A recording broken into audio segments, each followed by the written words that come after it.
After more than 30 years, I've had enough. That's it, I quit. Oh, don't worry, I'm not quitting this. I'm quitting this.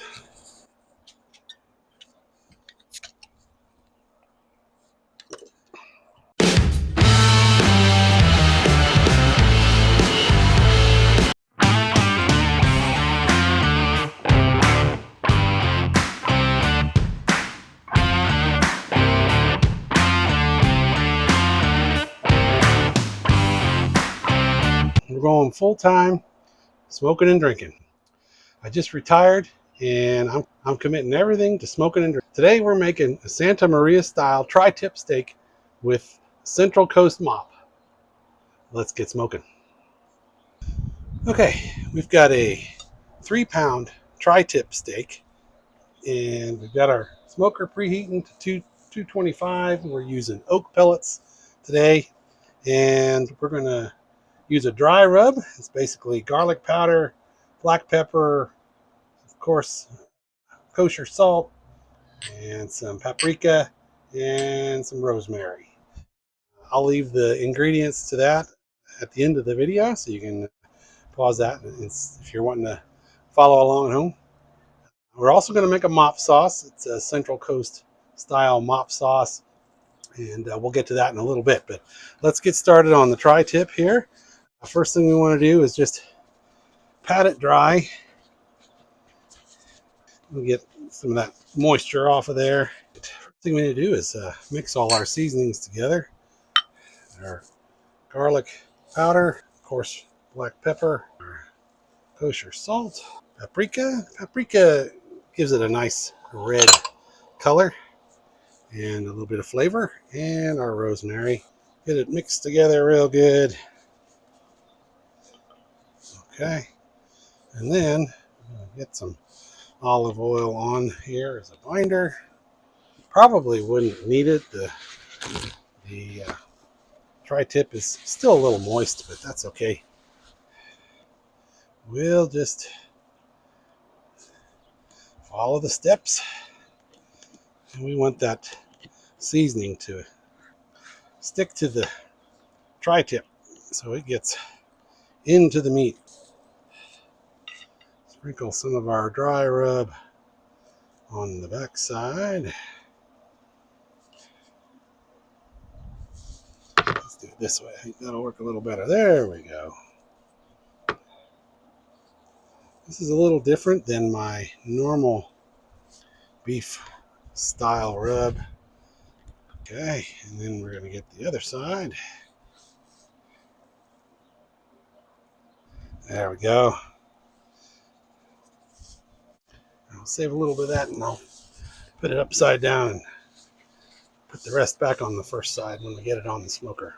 We're going to let this sit for about 10 minutes, just to let that kind of soak in to the meat, and then we'll get it on the smoker. We'll be right back. All right, this has been kind of marinating for about 10 minutes. It's really cold out here today. I don't know what the deal is. It's supposed to be spring. It's about 45 degrees, but it's okay. I wasn't too worried about letting it set out. There are no flies. The weather's kind of cool, so we just let it set out here and marinate, but we're ready to get that on the smoker. So let's get that over there and get it going.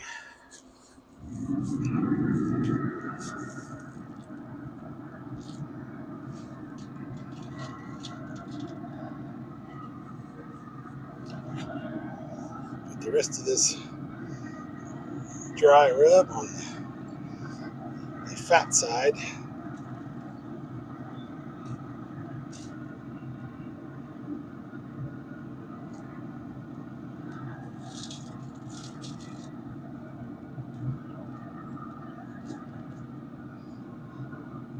Waste not, want not, right? Okay, we're gonna let that go. We're going by temperature this time. I don't really know how long it's going to take. We want to get it up to about 120 to 125 degrees Fahrenheit, and then we're going to reverse sear it. We need to get that mop sauce going, so Let me get this off my hands, and then we'll get the mop sauce going, and we'll baste it about every 20 minutes or so. All right, let's get our Central Coast mop sauce going here. It's 4 simple ingredients. We've got olive oil, red wine vinegar, fresh minced garlic, and then we just need about a half a teaspoon of Dijon mustard. Doesn't take much. It's kind of an optional thing if you want, but not even going to measure. We're just going to, whoop, that's probably more like a teaspoon, but that's okay. We're just kind of not worrying too much about measuring. And then we just kind of mix it up real good. The mustard acts as kind of an emulsifier, so it just kind of holds it together a little bit. But so as I mentioned, I've been working an office job for 30 plus years and decided it was time to hang it up and do what I love, spend full time being with you guys. So I went ahead and pulled the trigger. We are going to hit it hard here. All right, let's just do a little basting on here.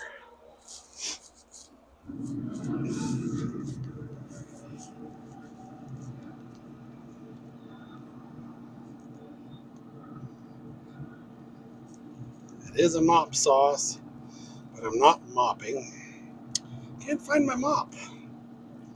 I tell you, that's what we're retiring for, so we can spend time getting the equipment together, getting my studio finished, getting our outdoor kitchen finished, and just doing it right.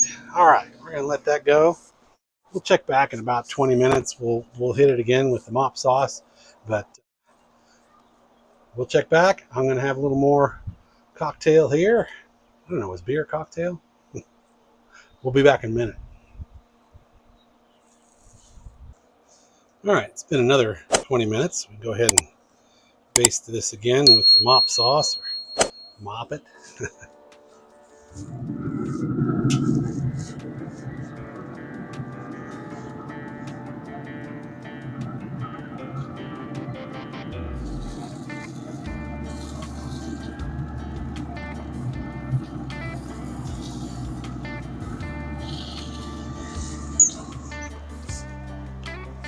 All right, let it go another 20 minutes. Let's talk about reverse searing a little bit. You can see we have our skillet here and our portable hot plate, and we're going to get this skillet up to pretty hot, up to 450 to 500 degrees, hot as we can get it. And we want to put a little bit of oil on there, just about a tablespoon or so. And ideally, you'd use like avocado oil. You want something with a high flash point, something or high smoke point. You don't want it burning. And you don't have avocado oil. And out of that, you have Pam avocado oil spray. That would do in a pinch, but I'm a little hesitant to use an aerosol. It's a little thinner than the oil would be, and it's a little. You want to be careful when spraying a hot pan, especially with a hot plate or a stove. You could have a flash, but it would do in a pinch. You don't want to use olive oil. We have extra virgin olive oil. It's too thin. It would probably burn and cause the tri-tip to taste a little bitter. If you have vegetable oil, that would work. Vegetable oil has a little higher smoke point. It's about 400 degrees. That would do. We also have peanut oil, and that has a higher smoke point. It's about 450 to 500 degrees. So that's what we're going to use today. But in a pinch, you can always substitute some other things. Vegetable oil would work just fine. But we're going to use the peanut oil, and we'll get that reverse seared after it's done smoking. All right, our tri-tip's been smoking for about an hour and 15 minutes, and we've got it up to, I put the probe in there. We're at 135. I think I originally said 125, but I double checked my temps, and we wanted it 130 to 135. So it's right there.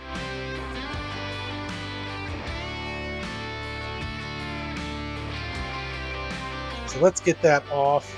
And we got our skillet. We're looking at, wow, 560 degrees. So it's piping hot. We're going to put the oil in there. Just a tablespoon or so. Don't need much. We're not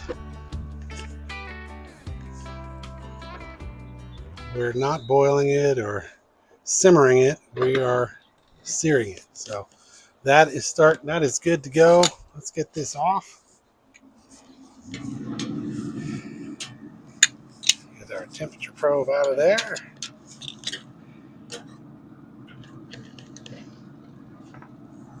Oh boy. That looks delicious. All right, then we're going to get it on here. Just what we want to hear. A nice sizzle. We'll let that go on each side for about a couple minutes, not too long. Get our seasoning back on there. And then when that's done searing, we're going to just baste it a little bit with some butter and garlic and some rosemary. So we just want to get a good crispy bark on there. That's why we're reverse searing it. So we're just going to let that go for, I don't know, another minute or so. And then we'll flip it. So I mentioned the internal temp, 130 degrees. By my meat chart shows that should be medium rare to medium. So that's just where I like it. A little warm pink center. Turn that off. And let's go ahead and flip this.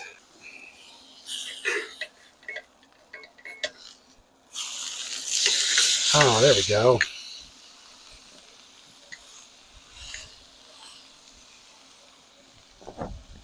Yeah, a nice little bark going there. That's just about right. Maybe went just a little too long, but that's okay. We'll just go about a minute and a half this time. And we'll get our butter on there and our garlic and our rosemary. We'll just let that simmer for a little bit.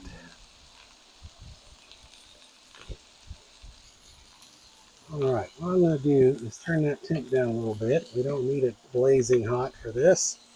We're going to add our butter cubes on there and our garlic.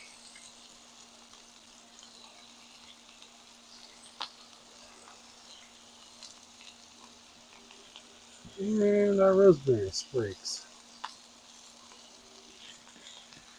Rosemary gives it a nice aromatic flavor to it. I mentioned this last week. Aromatics plays a big part in flavor and taste. Our taste buds are tied to our olfactory senses, and I'm going to put this down on the skillet. It's real butter and it's pretty hard, so it's not melting quite as fast. But we don't want to burn the tri-tip.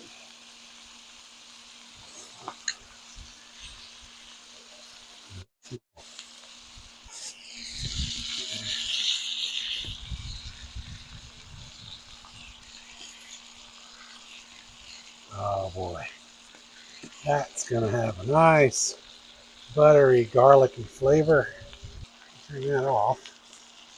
Put that down in the butter there and get those flavors into that buttery sauce. All right, that is awesome. Okay, let me get this kind of resituated here, and then we'll get on to cutting into it. I almost forgot our drink pairing.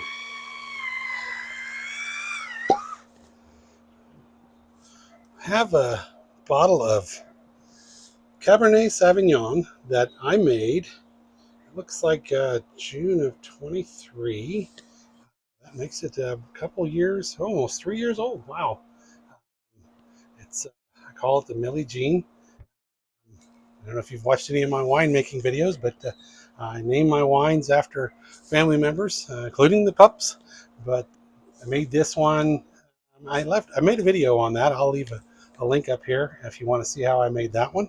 But I'm gonna go ahead and pour that and let it breathe.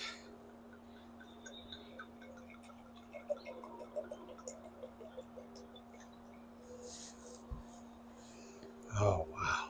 If I remember right, that had a really nice flavor, and it's a bold, spicy red wine. It's going to go well with the tri-tip.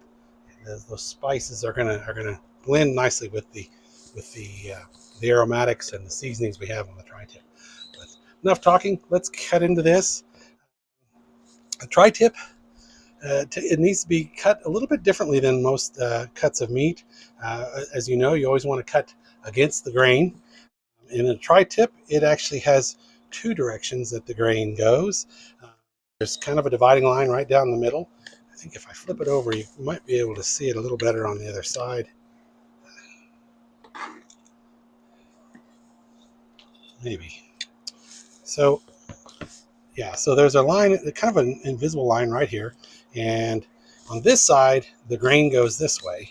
And on this side, the grain goes the opposite way. So you want to go ahead and you're going to want to cut against the grain, obviously. So what we're going to do, we're going to cut it right down the middle. And then we're going to slice this half against the grain this way. And then this half, we're going to slice against the grain this way. I know, sounds complicated. It's really not. If you cut with the grain, then it tends to cause the meat to be chewy and a little bit tough. So you always want to cut across the grain. So let's get this cut into the two separate pieces here. There's kind of a logical dividing line there. Oh boy, look at that. That is perfect. Nice and juicy. Nice warm pink center. Oh boy, that is beautiful. I cannot wait to tear into that. But anyway, let's go with let's slide him over a little bit. We're going to go with this piece here. And we're going to just, since our grain is going this way, we're going to slice this way. So let's just take a couple slices off of here. Oh, nice bark on there. That reverse sear turned out real nice. But oh boy, look at that. That is nice and juicy and tender. I can feel how tender that is. Let's go ahead and get a cut off of that for a bite. Take this middle one right here. Cut us off a little TV bite. There we go.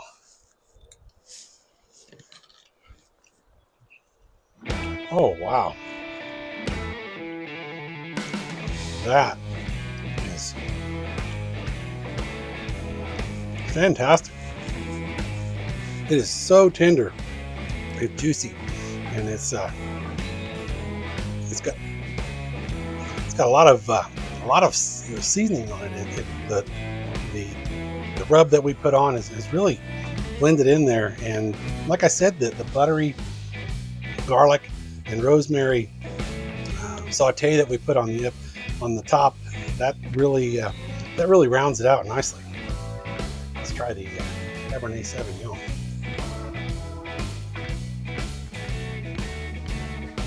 Oh, that is as good as I remember. Even better with age. Oh boy, that really matches well with that. The fruity, the bold flavor of the wine, with a little bit of spice to it, just really pairs nicely and matches with the seasonings and the tender and juicy tri-tip. You gotta have another bite.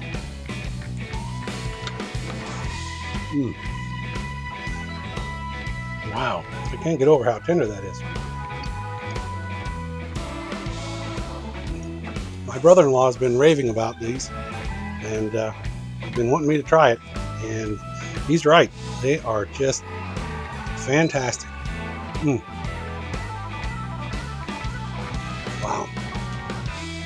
Well, that about does it for the Santa Maria tri-tip with Central Coast mop sauce. Once again, I want to thank you all for joining me here on Smokin' and Drinkin'. You all have stuck with me for the last 2 years. I appreciate that. Thank you very much. If you're new to the channel, buckle in. Like I said, we're going to hit it hard. We're going full time, smoking and drinking. Done with the day job, done with the office job. So hang on, stick with me. If you like this video, hit that like button and remember to subscribe. It really is going to help us move into the next level here with this channel. And if you want to be notified of our videos, we release them every Sunday. Hit that notification bell and you'll be notified. Stay tuned for a lot more. And as always, Prost!